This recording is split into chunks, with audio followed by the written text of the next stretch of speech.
বন্ধুসকল 2022 মডেলৰ 1.7 এক্সট্ৰা লং বলেৰো পিকআপ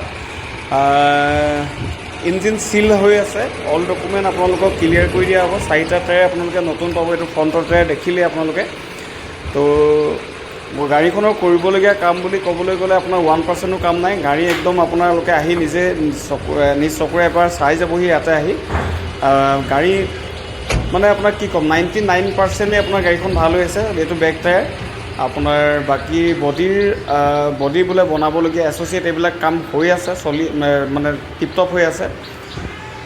তো ইয়াতে কৰিবলগীয়া কাম একো নাই। তো আপোনালোকে এইখন গাড়ী ল'ম বুলি ভাবিলে আপোনালোকে যোৰহাট আহিব লাগিব। যোৰহাট আহি পেলাই আমাক কল কৰিব। তো এইটো এটা বেক টায়াৰ চাই লওক আপোনালোকে। ফাৰ্ষ্ট অনাৰ গাড়ী হয়। ৰিফাইনেন্সৰ সুবিধাখিনি হৈ যাব। মিনিমাম ডিপি হিচাপত আপোনালোকে 1 লাখ বা 1.5 লাখ যি দিয়ে আৰু। তো মিনিমাম 1 লাখৰ পৰা আপোনাৰ ষ্টাৰ্ট হ'ব। পাৰ ওপৰত দিব পাৰিলেতো ভালেই। আৰু বাকী স্ক্ৰীণত মই নাম্বাৰটো আপোনালোকক দি দিম, তাতে যোগাযোগ কৰিব। এইটো তলৰ ফ্ল'ৰটো দেখাই দিছোঁ। তো ইয়াতে আপোনালোকক কৰিবলগীয়া কাম বুলি ক'বলৈ গ'লে একোৱেই নাই। গাড়ীখন মাত্ৰ আপোনালোকে তেল ভৰাব লাগে, চলাব লাগে। তো কিলোমিটাৰ হিচাপত দেখিলেই আপোনালোকে কিমান চলি আছে।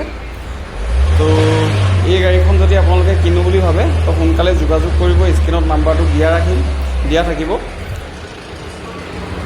এইটো এটা ফ্ৰণ্টৰ টায়াৰ। ইঞ্জিন মানে গুলি হৈ আছে। আপোনালোকে ইয়াত কোনো ডাউট নাই যে আপোনালোকৰ কিবা কৰিবলগীয়া